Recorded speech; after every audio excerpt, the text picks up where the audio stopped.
As we have already formed a quorum, I now call the meeting to order. First of all, I should invite the Secretary for Education, Mr. Eddie Ng, and other officials to enter the conference room. Secretariat staff, please invite Mr. Ng to come in. Our Secretariat colleagues, would you please open the door of the conference room to welcome Mr. Ng, because we have to grasp our time well. Who would like to speak? Please raise your hands. The clerk can only write with one hand, and I see so many hands. So please raise your hands. Don't stop, otherwise we'll have to count again. While the clerk is taking down the names of members, I'd like to invite Mr. Eddie Ng, Secretary for Education, to brief us on the policy address in relation to education. Mr. Ng. Thank you, Mr. Chairman. The Chief Executive released the 2014 policy address. The emphases include the nurturing of the younger generation, poverty alleviation, and care for the disadvantaged so as to foster upward social mobility. Therefore, the Education Bureau will adopt an appropriately proactive approach to launch a number of new initiatives for education from kindergarten to post-secondary education. Kindergarten education is the first step for nurturing the next generation. So we have given detailed consideration to the recommendations of the Committee on Free Kindergarten Education and its progress report, and has accepted the short-term supportive measures. For 2014-15 and 2015-16, kindergartens will submit applications to enhance tuition fees as well. For increasing the education voucher subsidy, as well as the lifting of the ceiling for fee remission. To tie in with applications for tuition adjustments for 2014-15, as well as the vetting procedures of the Education Bureau, if there's no objection from members, we intend to go to the Finance Committee for funding approval in February. For school education, we'll start the fourth strategy on information technology in education in all schools, including those in the public sector and DSS schools. We'll also enhance life planning and counseling for further studies for our schools. And for higher education, we'll adopt a multi-pronged approach to increase the opportunities for young people to receive higher education, including grants and loans and scholarships. For extraterritorial furthering of studies, will enhance vocational education and provide more development opportunities. And there will be a vocational education and employment support scheme.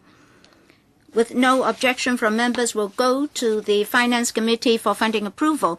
Besides, poverty alleviation and care for the disadvantaged are also our emphases this year.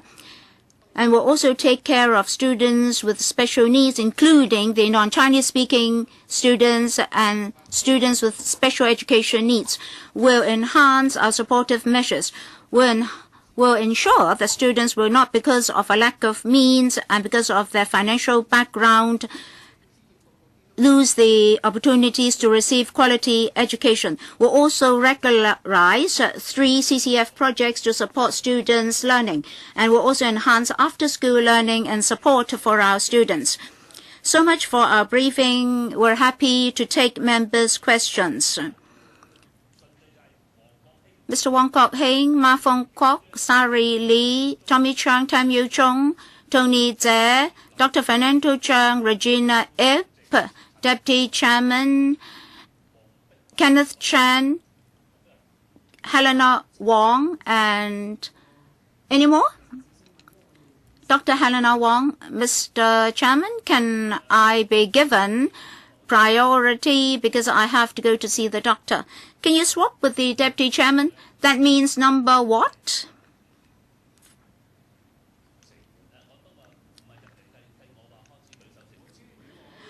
Well, you should count from the raising of hands. Well, Mr. Chairman, I raised both hands without stopping. Well, Mr. Chairman, I haven't put down my hands.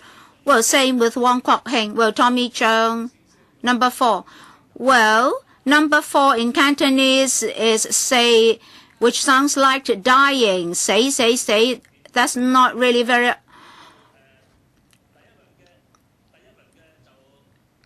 good for the new year. Mr. Wong Yok Man, are you raising your hand? No? First round, 4 minutes for each member, including questions and answers. Mr. Chen Chi-chin? Members, first round, questions and answers, 4 minutes each. We now have 13 members on the list. I'll draw a line there. If possible, I'll allow a second round, but that won't be 4 minutes per member anymore. And for any member entering the conference room after now, I will not entertain them for the first round. Now, I heard from the Secretary for Education that the education voucher subsidy as well as the remission ceiling will be lifted. And then they will also go to the Finance Committee for funding. Also, they'll apply for funding for vocational education and employment support scheme. So members, please note this motivation of the Secretary. First, Mr. Wong Kwok King. Mr. Chairman, to grasp our time well, I have to first of all say that I support the funding applications on those 2 items from the Secretary later. I'd like to ask about life planning. This is very good because in the past 10 years, the unemployment rate for young people was very high, on the average 19.6%. In actual fact, students in the secondary stage should be given counseling services as well as counseling for life planning. That would be very good. But apart from huge resources required from the administration, the participation on the part of enterprises as well as support from enterprises will also be very important. If enterprises can assist students at school to further their studies in the university or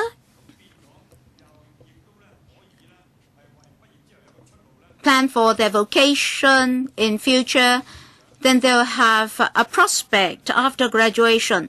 So, Secretary, what plans do you have to attract enterprises to participate? And after life planning, whichever career or profession a student chooses upon graduation, he should also be given the choice of higher education or post-secondary education. So there shouldn't be just one path leading to university. So would you please respond to this first? Secretary, I'd like to thank Mr. Wong for his remarks. The most important point is that for life planning, one of the most important elements is to collaborate with the professional bodies, the enterprises, as well as the business sector so that they can participate. One of the examples is the qualifications framework, QF. Under the QF, 19 sectors are already closely liaising with us. When we discussed with them, they said they're very willing to do this together with us. So the feedback has been positive. We'll target the degree of participation as part of our exercise. Besides, we'd like to assist young people to establish correct values for their future careers. Vocational training shouldn't be a second choice or secondary choice. furthering their studies and vocational training can interact with each other. Mr. Wong, a follow-up question.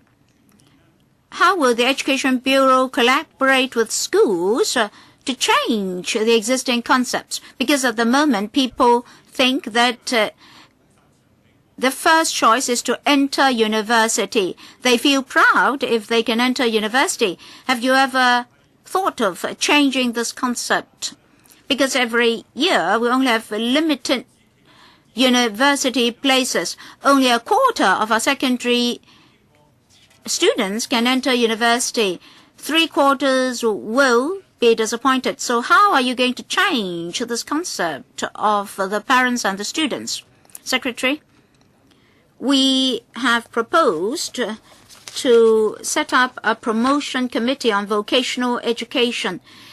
If you've ever taken reference to the MTRCL, you'll see that they've regularized vocational education and the vocational ladder is strengthened at every stage. Mr. Ma Fong Kwok, paragraph 7 of the paper says that 1,000 schools will be given a Wi-Fi environment. 100 schools will be given basic IT facilities as well. Now, between these two plans, is there any duplication, any conflicts, or any discrepancies? Well, after providing Wi-Fi facilities, only 100 schools have improved facilities. What about the other schools? They cannot catch up. And for the 100 outstanding schools, for furthering their studies in renowned overseas universities, will you set conditions to require them to come back to Hong Kong, to serve Hong Kong for a certain number of years? And then for outstanding students in the art and culture sectors, the Home Affairs Bureau is responsible for coordination. But what about selection, and are the scholarships sufficient? 3 questions, Secretary. Mr. Chairman, the first question was about the 100 quotas that would proceed by the end of this year. This is to match the pioneering scheme for electronic textbooks. In April this year, the first batch of e-textbooks would be launched. The whole program will be phased such that in the end, 100 or 1,000 schools will have Wi-Fi facilities. Earlier, members said that all schools should be covered. So overall speaking, that will be our arrangement. But more importantly, on top of hardware, we have started a consultation exercise on a 5-year program for electronic learning. Now, all these efforts are mutually supportive of one another. There's no duplication of effort. Now, for the outstanding students who can identify high-standard overseas universities to further their studies, then we would like them to take up those disciplines that are seldom taken up in Hong Kong but will be useful to Hong Kong. So other factors can be further considered. Through a committee with experienced members, we will handle the whole arrangement. So, no ancillary conditions? Well, the committee will decide on the conditions. And then for the 20 quotas, I'll defer to the Deputy Secretary for the 20 places under the Home Affairs Bureau. Ms. Lee? Mr. Chairman, this is coordinated and selected by the HAB. Any follow-ups? So organized and follow-up by the HAB. So they also do the application reception. And how do they decide on which 20 people get the places? How do you decide? Can you tell us the conditions, the details? Basically, according to my knowledge, the HAB would invite all the school principals to recommend students who excel in art, sports, or community services. And then there's going to be a panel, selection panel, to have the selection criteria. It is based on their outstanding performance. Next, Sari Lee. Chairman, allowing young people to unleash their potential is one of the key phrases of the policy address, and this is also the common goal shared also by the DAB. We want to see a high level of subsidies offered under the voucher scheme, and there should be more pathways for younger people to receive higher education. I support the increase of the top-up places. We also want to see more first-year places. We can also follow the correct direction of offering more assistance to minority students. I have been talking to different groups about the policy address, including some overseas chambers of commerce, concerning the measures. They provide positive response, but when it comes to education, there's no mentioning about the long-term shortage of places in international schools, and there's no mentioning in the policy address. They're very disappointed. So, Secretary, can you tell us that you are not neglecting this? Or perhaps you have already implemented some strategies. How do you address this shortage in the shorter, medium, and longer term? And then about one international school, Montessori International School, sought help from us. Recently, the property owner refused to continue the lease, and the teachers, parents, and students are very lost. I believe that you, on the current site, you will continue to seek the establishment of a youth hostel. How are you going to provide assistance to this school to find a new school site and campus? Are you going to communicate with the property owner to see why they refuse to renew the lease? Thank you, Chairman. Thank you for the questions. When it comes to whether we have enough international schools and places, last year we already started a round of comprehensive study. By 2016, we can see that for the secondary school places, we have enough places, but there's a shortage of 4,200 for primary level. And we are making arrangements for 2 campuses to increase the number by 1,200. According to the newspapers, you will also understand that we are considering 2 landlords to tie in with this development, and we have been liaising with some individual organizations and groups. So we can assure you whether we have enough places in international schools. It's an area of concern at all times, and we will continue to provide more places. Secondly, about IMS. According to our understanding, in 1953 on Tin Hau Temple Road, a site has been given to the Hong Kong Chamber of Manufacturers to construct a school through a private agreement. Part of that lot has been rented out to IMS. So whether the IMS can continue to run the school at the site in Tin Hau, it is up to the negotiation with the property owner.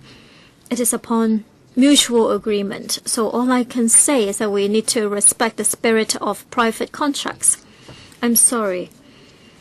Secretary, can you confirm that there is no plan to construct a youth hostel on that site? I would like to stress that is up to the lands department. Concerning the site, we have clear guidance that it should be used for education purposes. We have not received any information concerning the change of function or the use of the land. So youth hostel is not for education purposes. Next, Mr. Tommy Chung. Thank you, Chairman. In the entire policy address, there's no mentioning about the middle class who is shouldering the greatest burden of taxation. I have time and again said that, beginning from the voucher scheme or when it was first announced under Mr. Lee, I already said that the voucher scheme is excluding about 12% of the parents. They are not able to benefit from the voucher scheme. It is truly unfair. Unfortunately, this time we are continuing this trend. they continue on the same pathway, they are not getting any benefits. They will only go to non-profit making kindergartens and all those with a fee cap or a fee threshold. To the middle class, parents who would like to make free choices, you are taking away that right to choose. We're not talking about a lot of money. Basically, there's no good reason that even today we are still debating on this. You want to talk about improving education, but for these parents, even today you are turning a blind eye on them. Unfortunately, because of the scheme, many poorly operated kindergartens, because of the sudden existence of such vouchers, they come back to life. Have you thought about it? Are you going to look into how the voucher scheme can actually enhance the competitiveness of the school operators? Secretary, thank you. Thank you, Mr. Chung, for the questions. There are two key points. First of all, we have noticed this. If you look at 12-year free education and the voucher scheme, basically, if you use the voucher, it doesn't matter what background you come from, 80% of the users can make use of the scheme because that's the participation rate, 80%. So there's no difference concerning the background. And there's another cohort of schools who have decided not to participate in the coming 2 years. Our working group will continue to look into this. Secondly, if you would like to participate in the voucher scheme, you need to meet certain criteria concerning the location, safety, and qualification of the teachers and also school principals. There are some criteria. And we have seen that most of the schools who have been admitted to the scheme are up to a certain standard. And that is something that we currently understand, so we're not too worried about the criteria. Don't talk to me about the criteria, Secretary. So those who cannot obtain the vouchers, are you saying that they are of poorer quality? No one will believe it. You're just putting a limit on profit-making nature. Or if the fee is up to a certain level, you will refuse them to join the scheme. So I don't want to talk about the criteria anymore, because people will simply laugh at you. I want to ask another question. Today, you don't want to enhance the level of subsidy for whole-day schools. That has created many problems. Parents are shouldering very heavy burdens, and they are afraid of approaching whole-day kindergartens. And then teachers employed by whole-day kindergartens have been lost.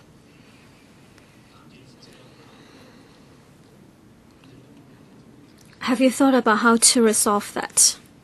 Brief response, please. Whole-day schooling system has been discussed for 9 months. We have looked into it from different perspectives. For kindergartens, should it be 4 hours, 6 hours, 8 hours? What is the content? Our working groups are actively discussing such topics. And hopefully soon we will be able to present more thoughts. Mr. Tam Yu-chung? Each cohort, 1,000 students will take up self-financed associate degrees. I want to express support, but I need more details. What are the criteria adopted by the government to select such 1,000 odd students? Do they have to rely on the performance of their secondary school exams? Or do we rely on a certain department to decide? Is it going to be the Labor and Welfare Department or someone else? If it is to start running in 2015 school year, when can we have a list of the programs? And are you going to provide means-tested arrangements to the applying families. We need to obtain more details. Secretary, I will invite Under Secretary to respond. Thank you. Actually, concerning this new scheme, we are ready to collect more views before we finalize the details. The basic concept is that we're going to choose the program, and we will make reference to different surveys conducted in Hong Kong concerning the needs for manpower, and we will see which programs are suitable for our needs. Initially, we are considering aging population. Perhaps nursing programs would need more people, so we are going to follow that direction to choose suitable programs. And there are some assessed local self-financing programs, and we will select the outstanding students. We will make reference to the joint enrollment scheme. So there will be a mechanism to select the students so that they can take up the 1,000 places. For the details, for example, how to set the fee level, we will collect more views and then finalize the details. Basically, we will allow the institutions certain subsidies, and then at the same time when they charge a fee, it will come down according to the enrollment level. They will receive student subsidies, including means-tested subsidies and loans. We're happy to collect further views from members and then finalize on the details. Thank you. So you will come back to Finance Committee? Yes. On this project, once the details are finalized, we will first come back to the Education Panel, and then we will approach the Finance Committee. Any further questions? No, Mr. Chair Wei-Shun. Thank you, Chairman. According to some surveys, many youngsters agree that education can allow upward articulation, so increasing resources injected into the sector is worth support. Other than traditional degrees, what about vocational training and education? We need to increase resources in that area as well, so I support the government's direction. I have a question for the Secretary. When it comes to level of skills, young people, some of them are quite talented. We can develop them, and there are also some people who just want to learn some skills. And do we have any policies to allow these youngsters to join that sector or industry and then stay in that sector or industry? Anything we can do or the government can do? Sometimes I see that when people finish a program, they don't stay on in the same sector or industry, and it's a kind of waste. Another question is to follow up on what Mr. Tam has referred to concerning the 1,000 places self-financing undergraduate programs. I don't know where or how you came up with 1,000. Actually, there is shortage in many sectors. Surveying, construction, we need more such experts, but it will take a long time to study such programs. Do they stay on with the same industry? That is worth our concern. If we just rely on the market, our experience is that when there are market changes, many trainees opt for other disciplines. That will be a waste of resources. So interface between vocational education and market changes has never been sufficient. There is an interface and there are particular requirements for each sector. So can you elaborate, and why 1,000? Secretary, thank you for the questions. There are 2 points here. First of all, apart from increasing the number of university places and post-secondary places, in terms of vocational education, we've tried to communicate and collaborate with the employers. For example, the the 19 disciplines under the QF have been very cooperative, and how the 7 levels under the QF can interface with vocational requirements is very important. Secondly, for life planning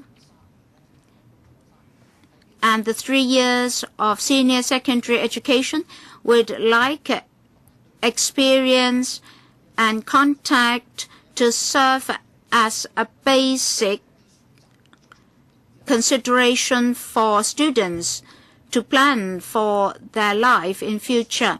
And then they should select their own career as part of their interests. That is software interface, not hardware interface.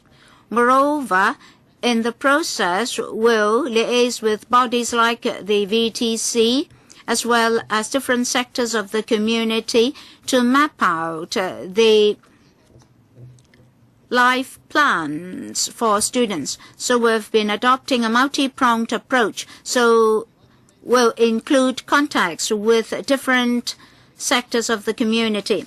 As for the 1,000 students, they're actually under a new subsidy scheme for selected disciplines. Various bureaus will try to identify the human resources requirements. And this will be a pilot scheme to expand opportunities in this regard, and will encourage students to participate in the program so as to meet the demands of Hong Kong. Dr. Fernando Cheung. Thank you, Chairman. I think different sectors of Hong Kong attach importance to education. The middle class would, of course, like to give the best education to their children. However, competition starts as early as kindergarten. Ultrasound films have been used to apply for famous kindergartens or renowned kindergartens. And then renowned schools are under fierce competition. And then we have renowned schools changing into DSS schools. And then there's also competition for entrance into university. Nowadays, education is passed on from generation to generation within the same circle in society. Grassroots see very little chance of joining, and I see very little in the CE's policy address either. Education is a main avenue for upward social mobility. And then for students with special education needs, the ethnic minority students are a major concern. This time, we've made a small step forward. That is, there will be a framework for second language learning for ethnic minorities. I don't understand the Chinese version of this. My Chinese is poor. There will be a curriculum as well as an assessment system. The assessment system will be pegged to the public examinations so that ethnic minority students can make use of the special assessment results to enter university. Then they won't be excluded from university education as at present. Now, how is it different from the existing framework? What's your concept about this special framework? I understand that 30% more resources will be given to special education, but a subsidy of $10,000 to $20,000 per student per year has been in existence for, say, more than 10 years, I think, at least more than 10 years. Have you increased the ceiling of $1.5 million? These students need more manpower, not more money. And with this 30% increase in resources, how much more manpower will you have for these students? As for integrated education, I'll discuss the details with them. But let him answer my questions on the ethnic minority students first. Secretary, perhaps I should defer to Dr. Chen, Deputy Secretary of the fifth group to answer the question. Well, Dr. K.K. Chan, Deputy Secretary for Education, will use the learning target to formulate our curricula. For the mainstream curriculum, the best aspect is that it has huge flexibility. So the ethnic minority students will, in the end, be able to integrate with Chinese-speaking students under integrated education. Non-Chinese students can also sit for the DSE, but then these students may not be able to enter mainstream classrooms. So we'd like to provide them with basic language proficiency such that in workplaces and in terms of learning, they can further their studies. Mrs. Regina Ip, Deputy Chairman, Kenneth Chan, Dennis Kwok, Chen Chi-chun, Leung Yu-chung, Wu Chi-wai, Paul Tse, Sito are queuing up. Mrs. Regina Ip.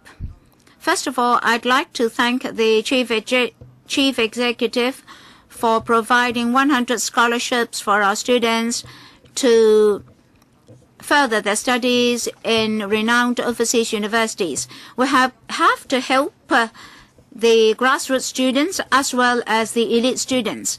Some elite students may lack the means to further their studies in their selected disciplines. Now you're talking about 100 scholarships. Are they for undergraduate programs or postgraduate programs? Besides, I think we shouldn't require them to come back to Hong Kong to serve us. Well, even within the Hong Kong government, if we are to take up an MBA or MBA program, we have to sign an undertaking that will come back to serve the government. Of course, if these students receive scholarships for MA programs or even PhD programs, that's exception. We can allow for flexibility, but basically we should require them to come back to Hong Kong to serve us for a period of time. So my basic question is it for undergrad or postgrad programs? In the UK, there are no scholarships for master's programs. And then thirdly, will you require them to come back to Hong Kong? And what about priorities to be given to rare disciplines in Hong Kong, as mentioned by the Secretary? In future, we'll have vet programs. We should also have forestry programs or forensic science programs. You see, throughout the world, there are elite universities in these disciplines, like computer science. The most elite students opt for global business, quantitative finance, and other business-related subjects. For those who are very good at mathematics, say if a student gets enrolled in computer science in MIT, will you give him a scholarship? Thank you, Mrs. Ip. This is a rather fine question. I defer to Michelle from Group 1. Yes, Ms. Michelle Lee. Mr. Chairman, basically, both undergrad and postgrad students will be covered. We'll leave it to the committee to work out the details, but most of the scholarships should go to undergrad students. As for any requirement for return to Hong Kong to serve Hong Kong, as the Secretary mentioned, in the vetting process, we'll basically consider the commitment of the students towards Hong Kong. Well, we would like to ask them to come back to serve Hong Kong and contribute to Hong Kong upon graduation. But as Mrs. Ip said, we should allow for a certain degree of flexibility. Thirdly, in principle, we should give priority to disciplines not found in Hong Kong. But for elite students, we'll ask the vetting committee to consider them. Can I ask something about paragraph 96 of the policy address? 96 Roman 3. Some citizens asked me about this mainland university study subsidy scheme. This is to be means tested or not, and why it's not subject to any quota? Ms. Lee? Well, this is the only collaborative scheme between the mainland and Hong Kong of the same nature. We would like to allow students not sitting for DSE to be able to join, and 3322 is the basic requirement for this scheme. As for other avenues to enter mainland universities, they have to sit for the joint public examinations on the mainland. That is not the most ideal solution. We'd like students to be dedicated to local examinations first. Under this scheme, the results of local public examinations will be recognized by the mainland authorities. Deputy Chairman, Mr. Chairman, last Sunday, 2,000 kindergarten teachers, parents, and students came to the CGO. They asked why 10-year free education had not been fully implemented in detail. And then for the subsidy mode for kindergarten education, they'd like to have an appropriate policy. So I'd like to ask the Secretary about the policy of the Bureau. The Secretary just mentioned that the Committee on Free Kindergarten Education is still discussing the number of hours for KG education. 3 hours per day, 5 hours per day, 10 hours per day, or whatnot. So the Bureau has not got a definition for KG education on a daily basis. And when Typhoon Signal number 3 is hoisted, kindergarten still operate, and the summer vacation is particularly short. Overall speaking, kindergartens have been serving parents particularly well. Is it that the government has not formed any view on the value of KG education yet? Why is it that some are so long, some are so short, and KG education receives so little education voucher subsidy? Can we have an explanation, and what are the concepts behind the policy? Secretary? Thank you, Mr. Chairman. For whole day or half day kindergarten education, there are different modes of kindergarten services, and parents may have different choices. 70 out of 100 KGs are half-day schools, the remaining 30% being whole-day schooling. Teaching and learning are also different between these two batches of KGs. So we're discussing interfacing in terms of human resources, etc., etc. I have to emphasize that we're already studying the issue. And this time, the 2-year adjustment in the number of quotas is fair. It's not unfair to the day care centers. I'll defer to Mrs. Ip from Group 3 of the Bureau. Mrs. Ip, for increasing the voucher subsidy is actually a short-term initiative. In the long run, for the implementation of free KG education, the committee will look into the issue and will see how we can practically let the government be committed to this and will propose long-term measures. As for this particular committee, it will propose short-term recommendations to benefit as many people as possible for immediate implementation. And the enhancing of the voucher system will benefit 80% of the students. We'd also like to resolve the difficulties facing half-day or whole-day kindergartens. For example, teachers' salaries, manpower level, day-to-day operation costs, etc. So, after enhancing the voucher subsidy, tuition fees will not be passed on to parents. We would like three parties, teachers, kindergartens, and parents to benefit from this initiative. Of course, different KGs may have different requirements. Well, whole-day schools may have manpower problems, but not in terms of rentals, because they can ask for reimbursement from the government or the lotteries fund. But for KGs renting premises in the private sector, they may face rental difficulties or operational difficulties.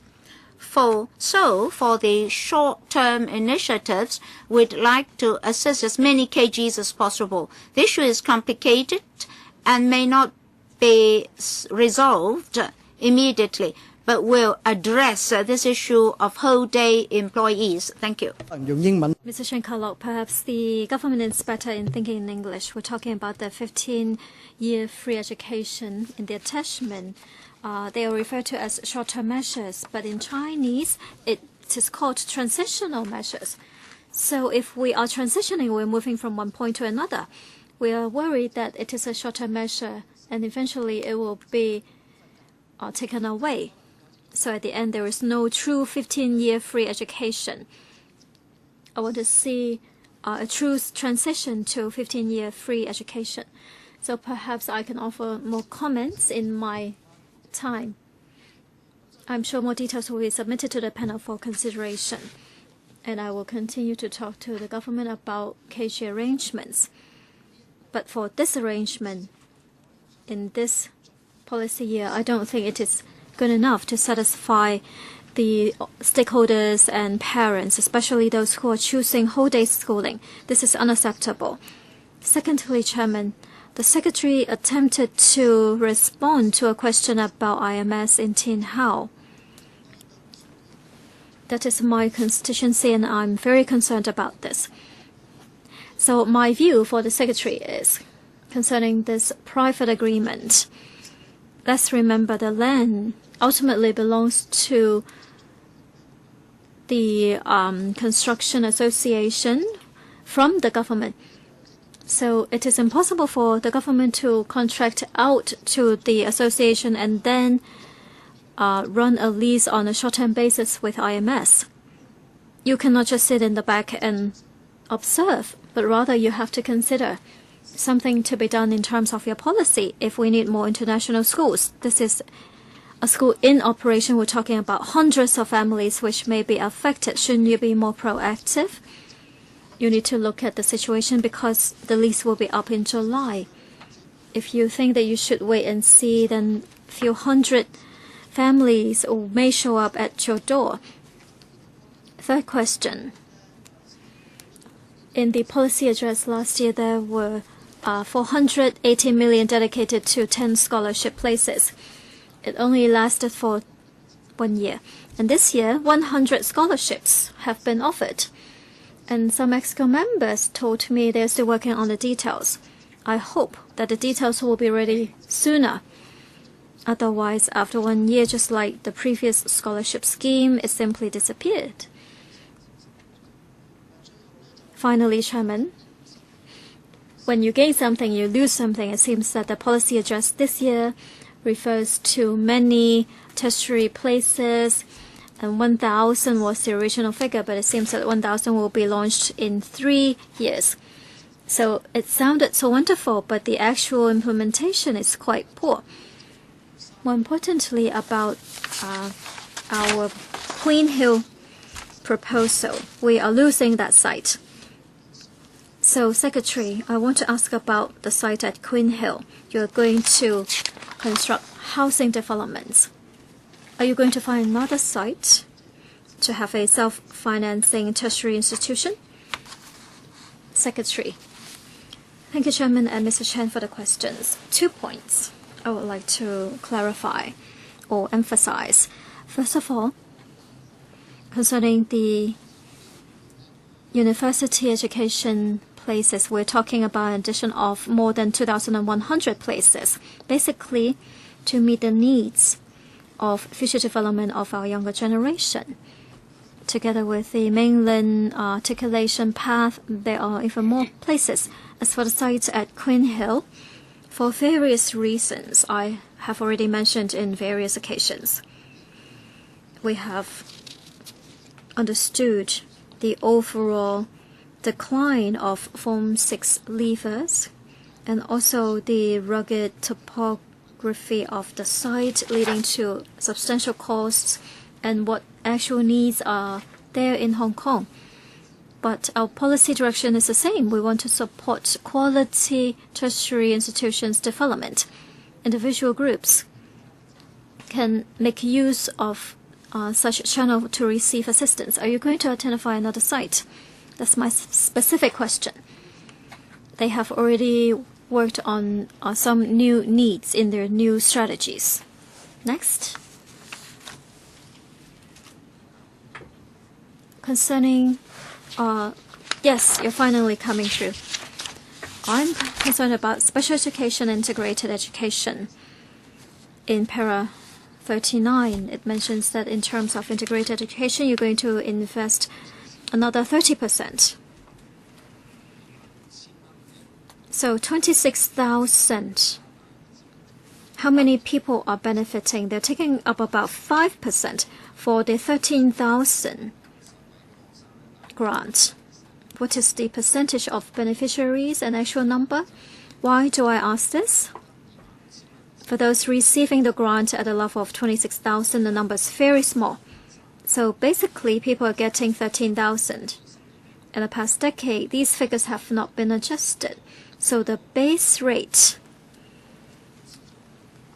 is actually very low. If you add 30%, it may not be very helpful. Second question, concerning integrated education.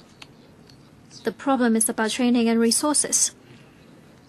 When we talk about training, we wonder if each school can have SEN coordinator, one coordinator to help teachers and students to deal with problems in relation to IE. Sometimes, or in most cases, teachers are asked to take up this new task. And what about special education? In para 41, you talked about some new measures. I would like you to tell me how much more resources will go into special education and how many students will actually benefit. Hopefully, can you answer all these 3 questions? Thank you. Perhaps I can ask Group 3, Betty, Mrs. Betty, to respond. Perhaps I can take the last question first about special education. We expect that combining all 5 measures, the vast majority of the special schools will benefit. Sometimes it is in terms of the quota in the classes, or accommodation places, or additional teachers' assistants. Many special schools will benefit. We're talking about 7,000 to 8,000 students attending such special schools. So through different measures, they will all benefit. How much? Well, roughly, we needed to calculate based on the number of people. We're talking about 80 to 90 million. And if you divide it by the number of people, well, the total amount is not that huge, but every student will receive some help. Back to integrated education. We have Tier 2 and Tier 3 support. Tier 2, 13,000, and Tier 3 will be 26,000. Who will set the standards? We talk to the schools. If the school feels that Tier 3 support is needed for a certain student, We look at it. If we agree, we will release that amount. So the need is based on actual operation inside the school. For those receiving Tier 3 support, the number in relation to those requiring Tier 2 is much greater. Tier 2 will actually take up the majority of the students. To have the figures, we're still doing the math. But roughly we're talking about 90% needing Tier 2 support. Can we have a coordinator? Actually, we've been hearing that demand for quite some time. In launching whole school participation in terms of integrated education, we have invited the schools to ask experienced teachers to be the coordinator. So class teachers or subject teachers must participate as long as they have students with special needs. And when we establish the position of deputy principals, we also write this condition in.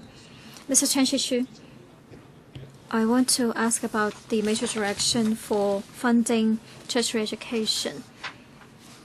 People may have the impression that we need more university places in Hong Kong, and Hong Kong government encourages local students to articulate the studies in the mainland. Is that a long-term strategy or direction? In the policy address this year, I time and again see this term that means overseas and also mainland China. So 100 meritorious students being articulated to places outside the city. Is there a quota? Is there a percentage? For example, 50% will go to the mainland and 50% will go overseas. And then, second question, on para 97 of the policy address, the 2,100 odd places. So 2,120 subsidized places. But there is no figure attached to the mainland university study subsidy scheme. So how much money is being spent? It only says that an annual grant of up to 15,000 per year during the studies. And this scheme is not subject to any quota. Why is that the case? Is it because the number involved is so small? You don't need to set a cap? Why do we inject so many resources into being promoted in the mainland? What about going to Taiwan? Why do we focus on mainland universities only? Is it because the failure of implementing national education in Hong Kong, you want to have that done in the mainland? Thank you, Mr. Chen, for the question. Concerning the major direction is to provide diversified pathways and opportunities to our students. By 2015, 1/3 of our students will have such opportunities. Tertiary education, the total figure will be 70%. So how come there's no quota attached to the scheme and the financial arrangement? I will ask Ms. Michelle Lee to respond. Concerning this subsidy scheme, it is based on means-tested methods to provide assistance to local students to be promoted to the mainland universities. In past 2 years, about 2,000 odd students have received their offers.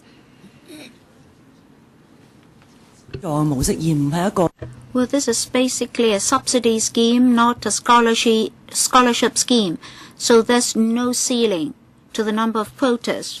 As for paragraph 96 of the policy address, this is planning about quotas. So we have numbers here. Don't you cap the level of subsidy? That means you are going to subsidize as many students as possible. Well, up to this moment, at most, we'll be subsidizing 2,000 odd students in 2 years. So, Secretary, you don't want the mainland to assist you in resolving the higher education problem, right? Let me explain. In the past 2 to 3 years, we discussed with some major universities on the mainland and the students of Hong Kong. Hong Kong students told us that they would like to have grants and loans for studying on the mainland, but they would like to have living subsidies as well. So we told them, if you have the need, we can help you, but you have to apply. So that's the background. Say, we'll be talking about 50 to 60%. It can be $15,000 or $7,500. Paul Tse, Sid Ho, Leung Kwok Hong, and Lam Tai Fai will speak. Mr. Paul Tse? Mr. Chairman, after the release of the policy address by the CE was interviewed over the radio, and he said that he discussed the issue with overseas chambers of commerce, which are not worried. They're actually worried rather about the supply of international school places in Hong Kong. And in Hong Kong, many middle-class families also opt for local international schools when they don't yet have the means to send their students overseas. As for IMS, the Hong Kong Construction Association obtained the site previously for training. Now it has obtained the site for almost 4 years already and has rented it to IMS. However, the students of IMS were very miserable because they had been experiencing relocation of their school campus rather frequently in the past few years. Now, this youth hostel issue was raised. Why was the IMS not be able to reach agreement with the Hong Kong CA is because the CA did have the intention to turn the site into a youth hostel. In this year's policy address, the CE said that in Mong Kok and the Jordan Station area, youth hostels would be built.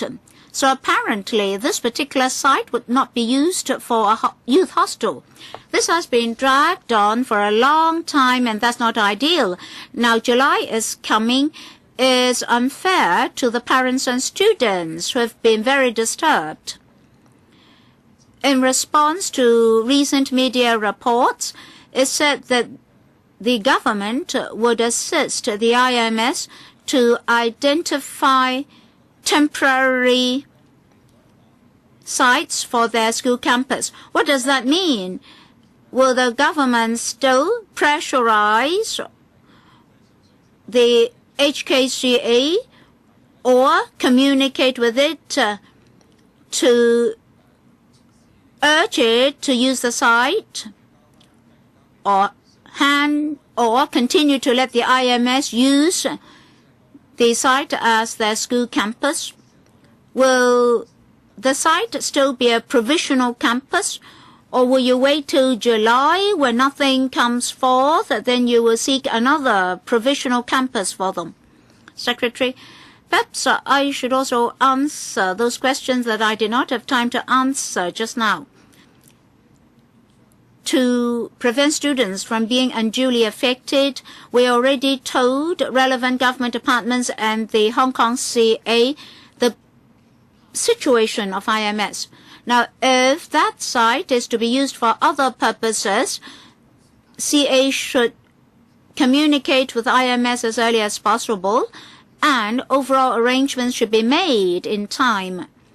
Our understanding is that if the CA no longer wants to use the site as the campus for a non-profit making school, it has to apply to relevant government departments. And then relevant departments will consult the Education Bureau. Up to this moment, we've not received any information in that regard. We've proactively communicated with the CA that they should make early arrangements. Secondly, if the IMS wants temporary campus site, they can liaise with us, and then we'll see what we can do to help them. Ms. Sito first. Thank you, Mr. Chairman. I'd like to ask questions in two respects. First of all, about e-textbooks.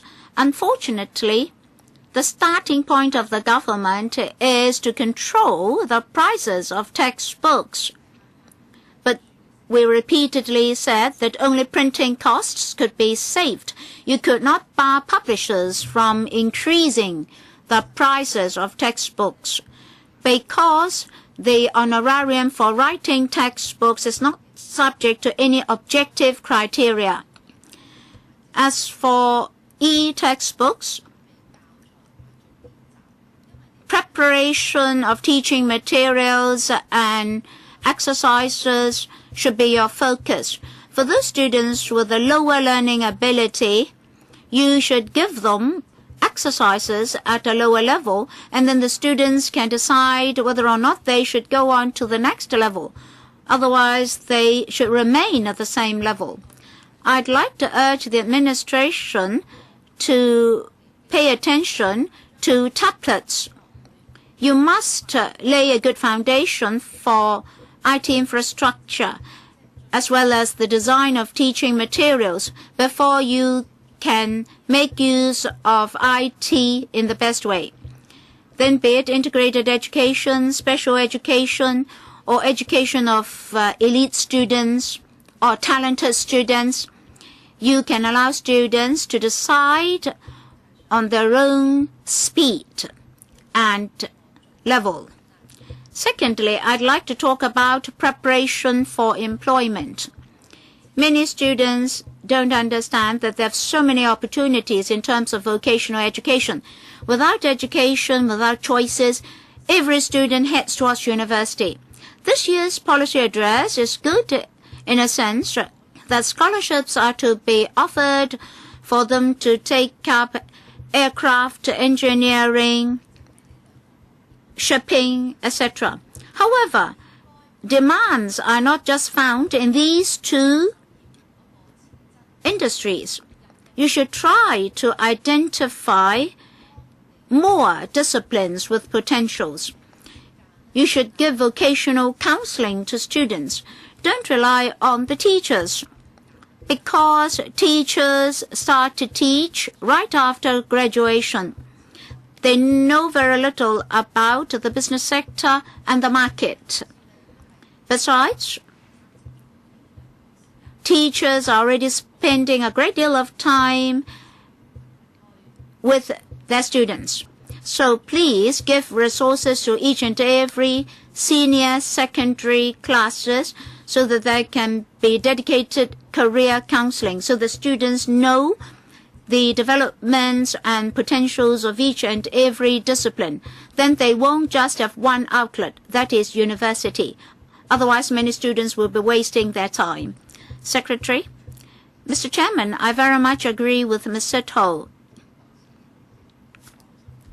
Together with the counseling teachers, school principals, and the whole profession, we arrived at this proposal that we should offer a degree teacher and midpoint salary for this purpose.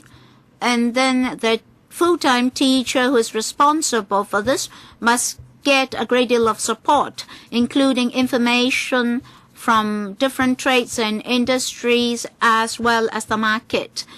In the past, nobody liaised with schools, so no arrangements, no systematic care were given to students. So I agree that we should enhance our efforts in that regard.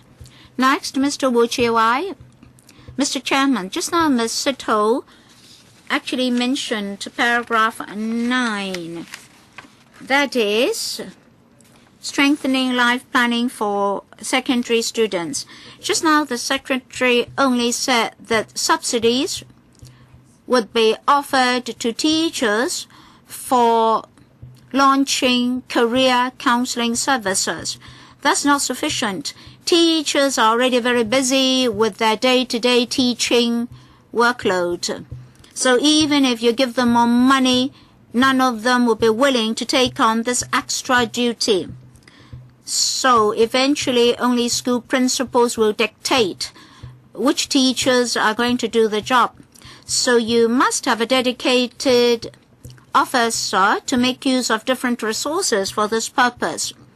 Secondly, for life planning for secondary students, when I'm talking about secondary schools, we're talking about very academic subjects. Some students are good at academic disciplines. Others may be good at other skills. And now all students are forced to take the DSE.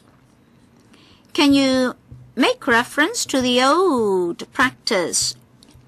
In the past, public examination subjects cover metalwork, woodwork, and so forth. So can we include these in our curriculum again, so that our students will have contact with these disciplines when they're at school? Then they are not confined to the 4 basic subjects.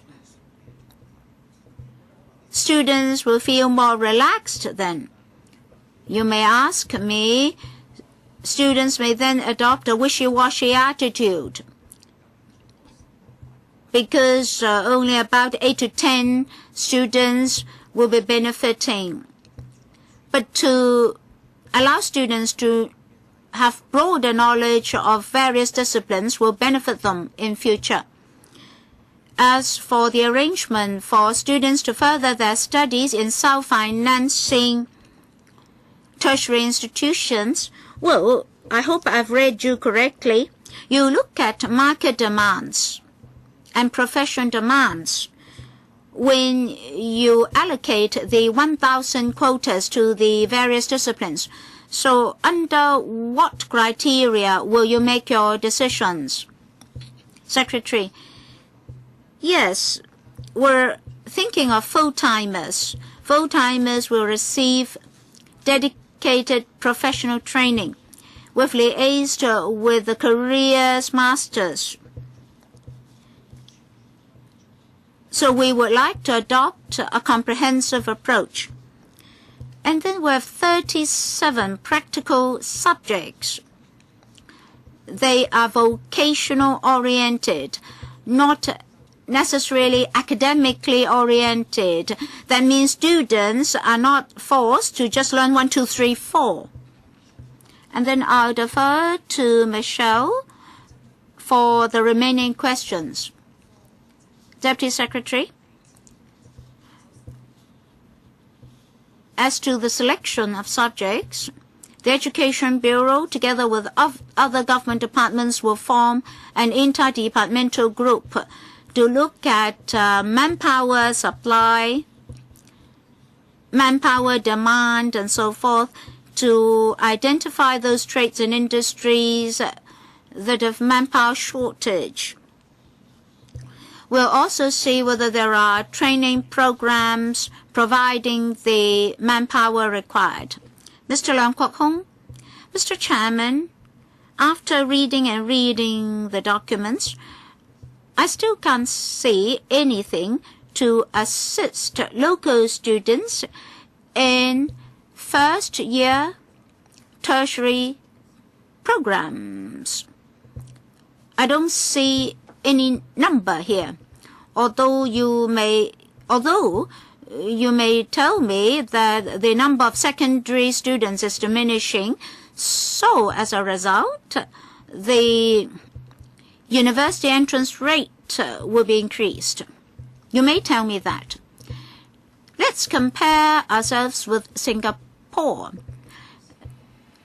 In Singapore, the number of university entrants doubles that of ours. So do you have any route map for this?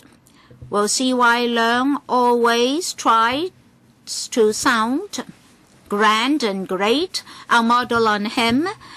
Well, can you just give money to the tertiary institutions so that they can increase the number of quotas? Ms. Sitho asked about in-service training.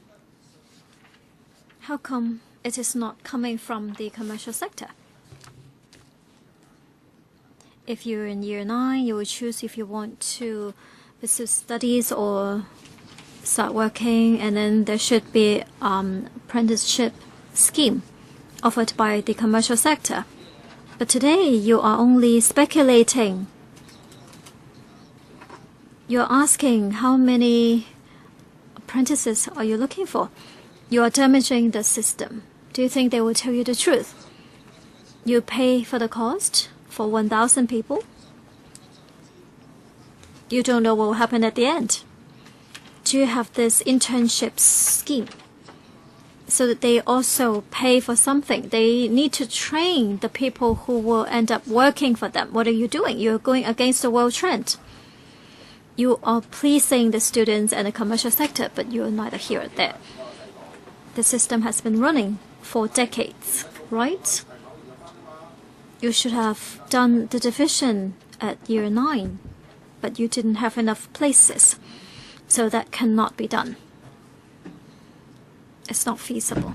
Mr. Ng, it's outrageous. You talk about diversity for people to be articulated. Are you crazy?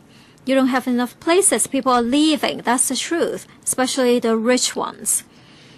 The poor ones, they are forced to randomly choose a school. Diversity? Going back to the mainland is diversity? What about others? Others have already left. Not too many people will take the secondary school exam. They only take the LLB because they are ready to go.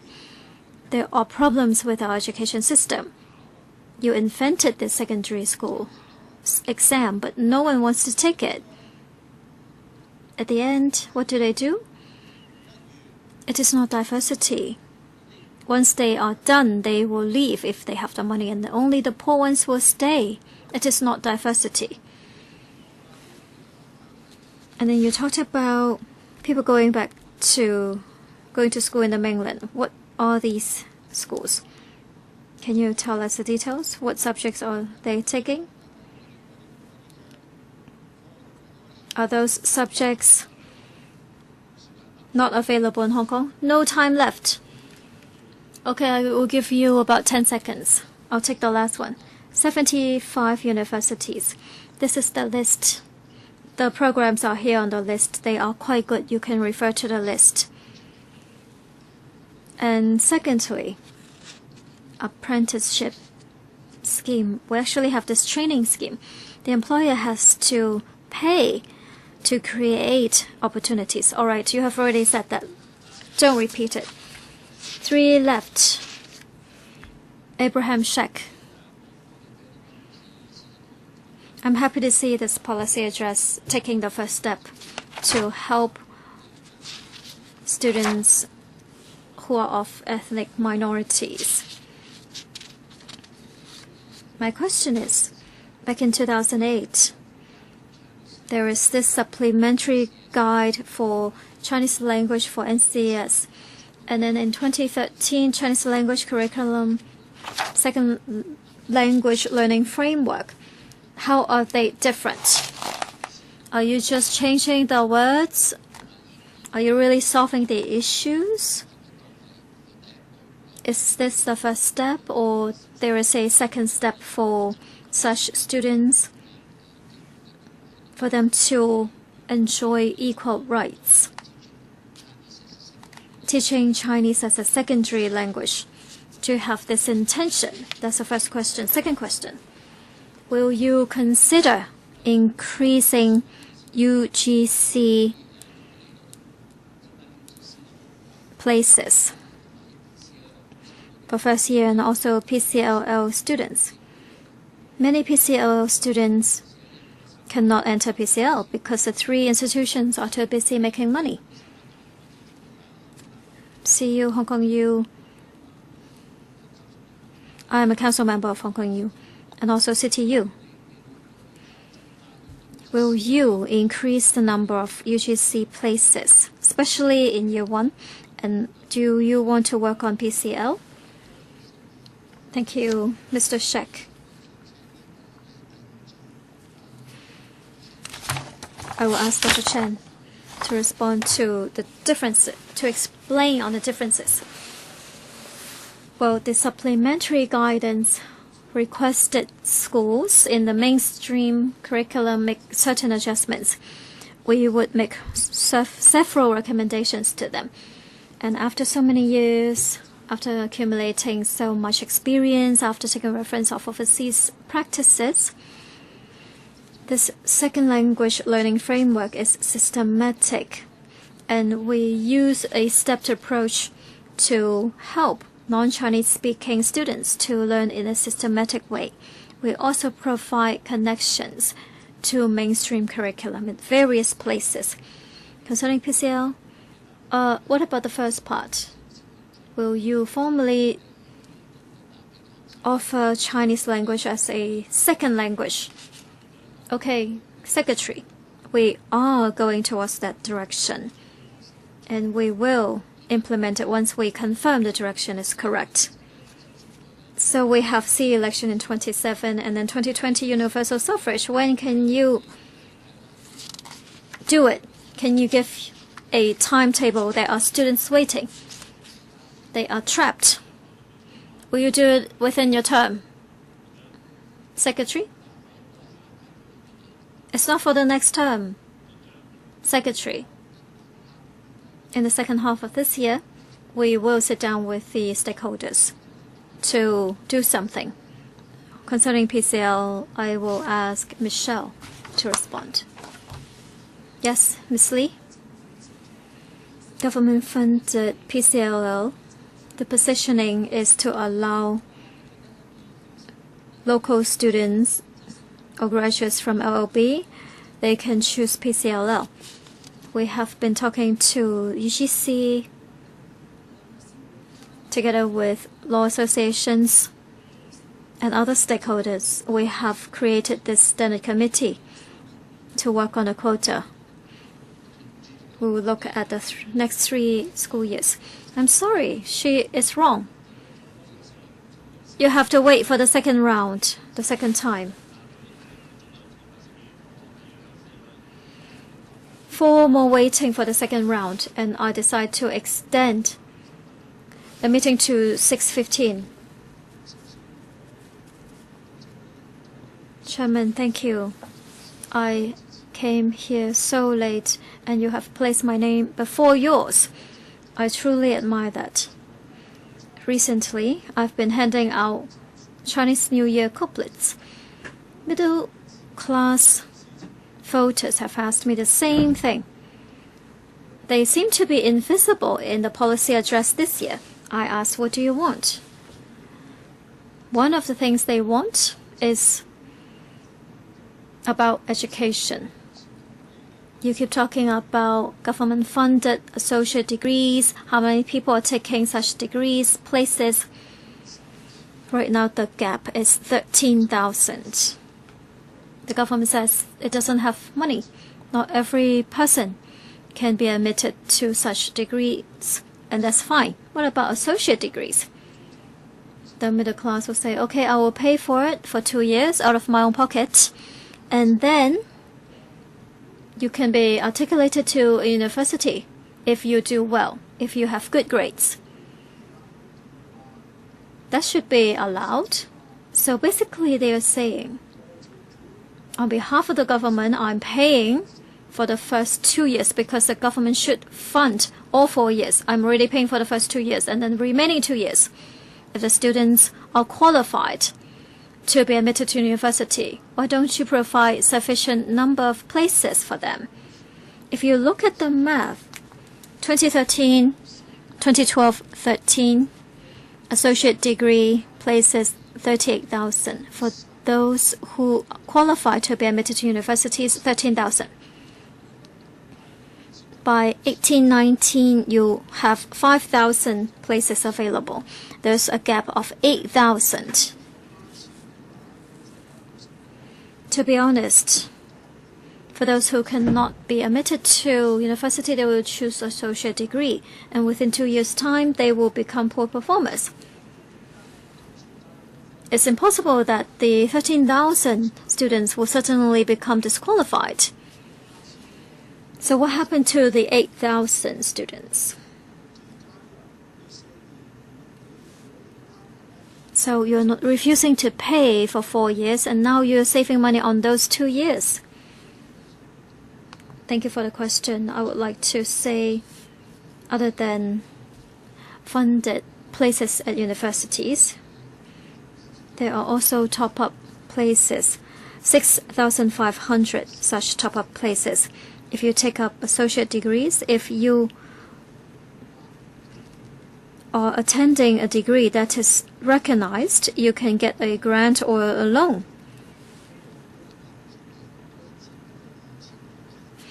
So we're talking about 5,000 plus 1,000. We continue to improve the situation, and hopefully more and more people can benefit. We're talking about 8,000 difference. Well, 6,500 are top-up degree places.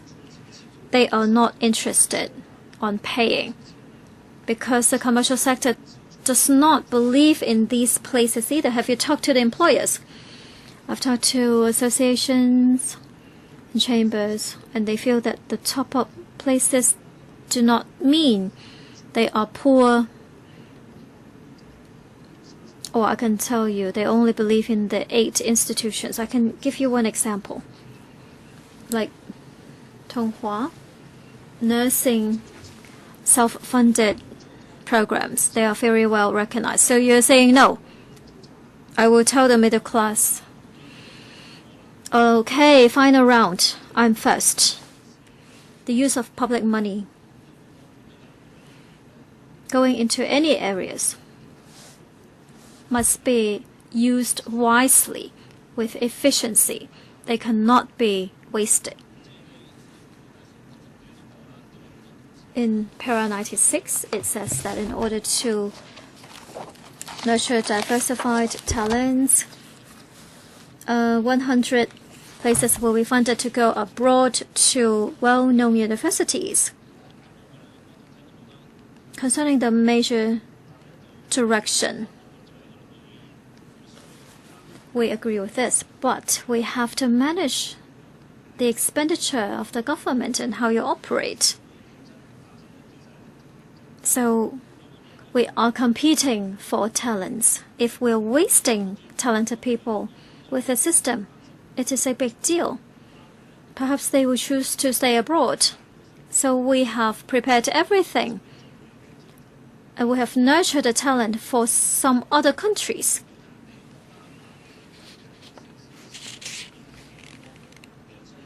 We're just hoping that when they become a Nobel Prize winner, they will come back to Hong Kong. So we are spending our money to create weapons for other countries, and that will hinder our continuous development and competitiveness. We have to set the direction, and then the committee will follow such direction. Otherwise, the system is not perfect. It is wasting our talents, and we are adding to the strength of other people's reserve. I can give you another example. In the year 2000, together with the Polytech University in Hong Kong, I donated to my mother school to establish a fashion design master degree. In the mainland, there were many students and teachers coming to attend this program. We signed this agreement. After graduation, they have to return to the mainland or to their mother school to teach there, because I want to nurture students who are interested in teaching. I don't want to nurture students for other commercial organizations. Of course, there is some flexibility. If for whatever reason they cannot return, they don't want to return, we can discuss the cases. But basically, that's what I wanted. And for the elite students, sometimes elites will become poor performers. They may not be able to complete the program. What will happen if they drop out? How do you deal with the money? Sometimes they start dating and they lose interest in school. How do you deal with that? 係講好晒呢。You have to work out all the details before you implement the scheme. I support the scheme, but the details must be worked out in a very good manner before resources won't be wasted. I'd like to ask a similar question as Mr. Michael Tan. Every year we're wasting a lot of talents. Many students are up to standard in the university entrance examination, but we do not have enough university places. If so, why don't you target the problem itself? Why should you make a detour by subsidizing sub-degree courses? And in fact, your proposed subsidy level is just a drop in the ocean. Are you thinking that 1,000 extra places will be able to satisfy counselors and the public? Well, what you have said are exactly our concerns, and we'd like to address them. The premise is that we'd like public money to be well spent. Mr. Ip mentioned strengthened R&D projects. Now we'll bear in mind the remarks of councillors when we design the details. As for these 100 extra places, Mr. Chairman, exactly these are very focused places, so we have to select the disciplines to suit individual needs, the needs of students, before we offer the subsidy. Recently, when I went to the UK, I met 4 students who have obtained scholarships in high-end studies. They're very willing to come back to Hong Kong to serve us. Dr. Fernando Chang, Deputy Chairman, Kenneth Chan, and Mr. Paul Jie would like to ask for a second round. I have to complete this meeting by 6 p.m., so 3 minutes each, including questions and answers. Dr. Fernando Chang. Just now, the Secretary mentioned this framework for second language learning on the part of ethnic minority students. But this is not directly pegged to our mainstream education regime as well as university entrance. There's no assessment to open the door to universities on the part of ethnic minority students. You have to strike a balance. Pro rata, the chance of these ethnic minority students entering university is rather slim. I think you're just engaging in sophistry. You're mentioning a small framework which is only a small step forward, and I don't know how many steps will it take you to complete the whole process. It's just like what C.Y. Leung was telling us. We don't know when we're going to have universal suffrage. I'm teaching at a university. I really don't understand why you're not subsidizing directly university places. Subsidized university places. In 20 years, there was only an increase of 500 places. You'd rather propose to increase the number of sub-degree places. Then you're forcing over 10,000 students every year to opt for self-financed programs. But you only have a few thousand places for subsidized university degrees. So why don't you subsidize first-year, first-degree places? I really don't understand. What's the concept in your mind? You mentioned market orientation. At most, we're getting 1,000 places. Are you trying to gradually privatize university education? Secretary? Dr. Zhang, 3322 is the basic requirement for university entrance. Every UGC-funded university allows students to select their subjects.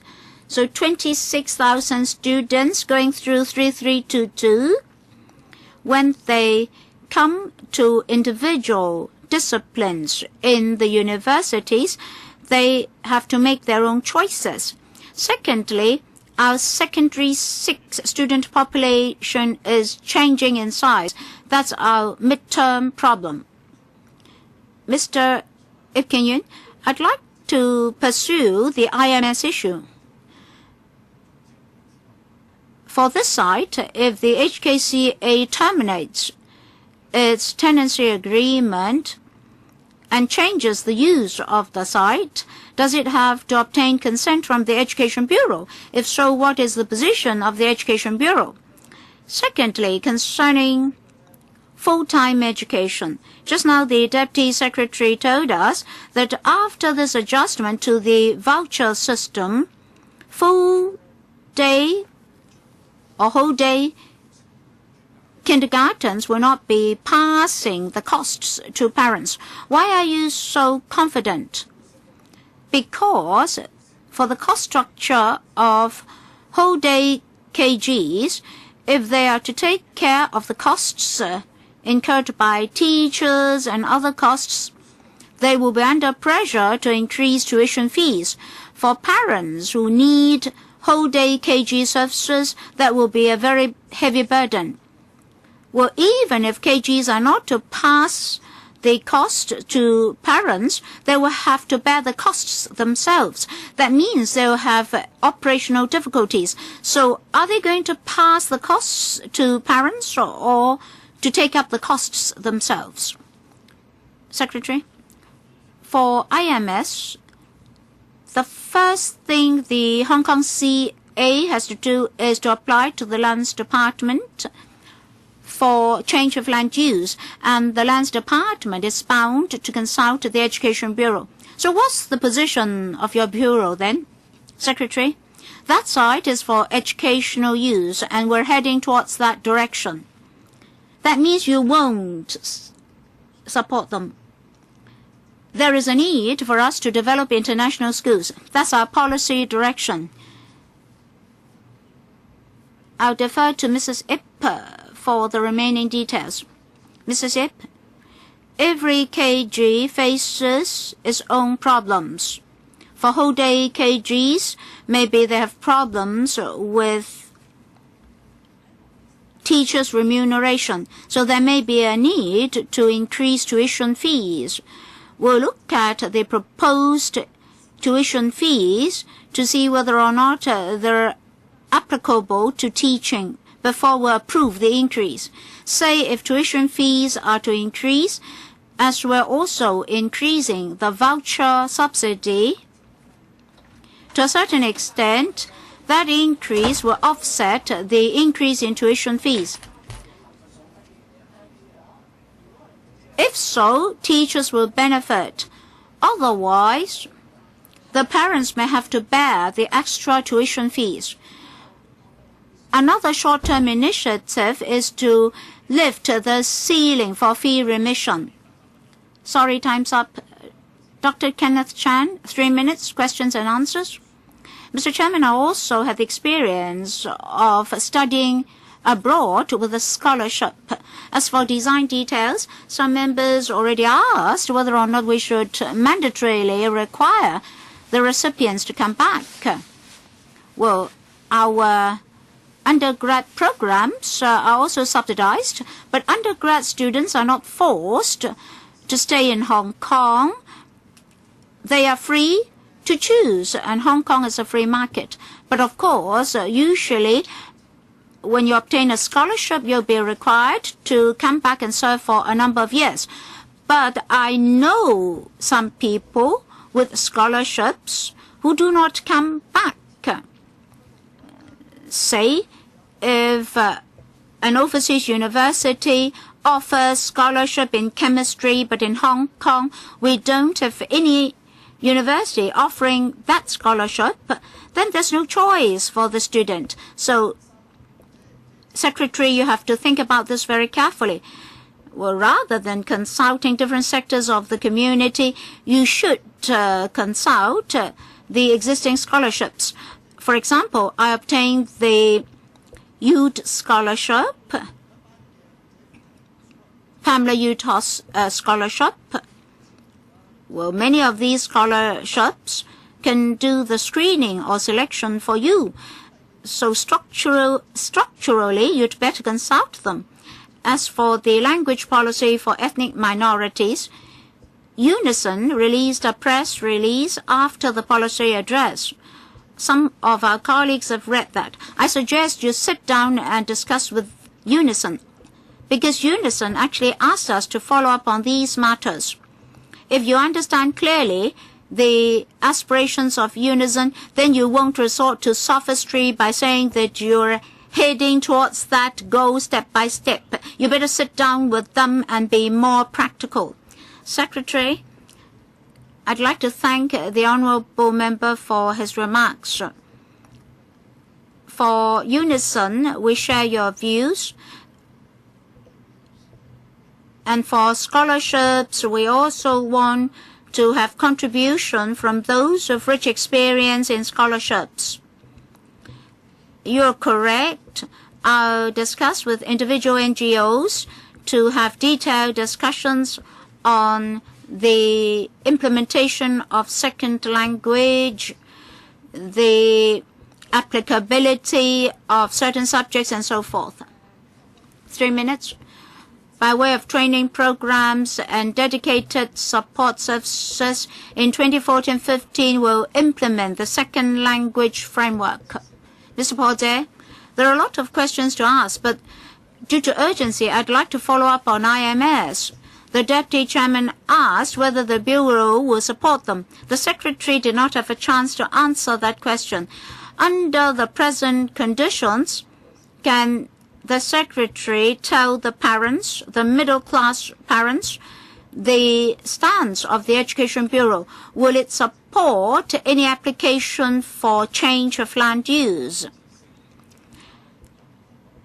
As there is so much urgency in this matter, and there are so many procedures to go through, town planning procedures to go through, it will take a long time to complete those procedures. Will the government serve as a mediator to urge the Hong Kong CA to at least renew the tenancy agreement by 2 years, whether or not they're going to change the land use? So will the government serve as a mediator? Secretary, let me emphasize once again that our policy direction is very clear.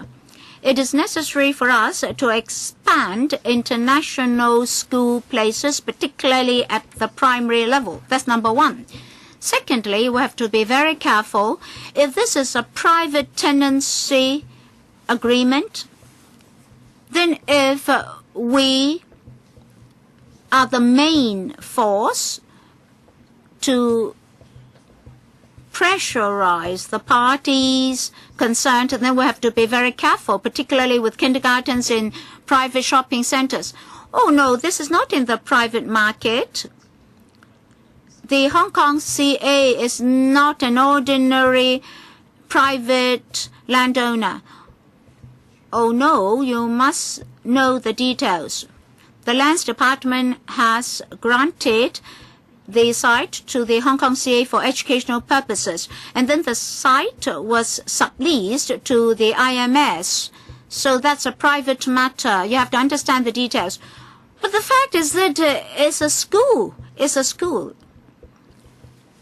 As I said, if necessary, number one, our position is very clear.